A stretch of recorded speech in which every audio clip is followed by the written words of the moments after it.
সালাম, তোমার স্বামীর একটা সালাম দিবা।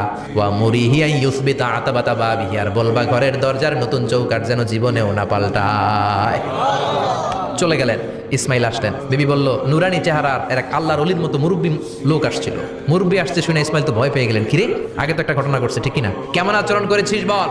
বিবি বলে, আপনি ভয় পাবেন না, আমি খুব ভালো আচরণ করেছি, আপ্যায়ন করেছি। তিনিও খুশি হয়ে আমার মাথায় হাত বুলিয়ে দোয়া করে দিয়েছেন আর বলেছেন, ঘরের দরজার নতুন চৌকাঠ যেন জীবনেও আপনি না পাল্টান। সুবহানাল্লাহ। সৈয়দনা ইসমাইল বিবিকে জড়িয়ে ধরলেন। বিবিকে জড়িয়ে ধরে বললেন, ও বিবি, তুই তো পরীক্ষায় গোল্ডেন এ প্লাস। যেই মুরব্বী লোকটা এসেছিল সাধারণ কোনো মানুষ নয়, তোমার শ্বশুর আমার বাবা ইব্রাহিম খালিল। আমার বাবা যেই কথা বলে গিয়েছেন, যে ইঙ্গিত দিয়েছেন, এটা তো গ্রিন সিগন্যাল। আমার বাবা বলেছেন তোমার যেন কোনোদিন তালাক না দেই, তোমার যেন ছেড়ে না দেই। এই যে তোমার হাতটা দুনিয়ার বুকে ধরলাম, জান্নাতে যেন তোমার হাত ধরে এই দুজনে জান্নাতে ঢুকে যায়। এজন্য বাবা মায়ের দোয়ার দরকার আছে না নাই? মায়ের দোয়ার চেয়ে বড় দোয়া আছে নাকি?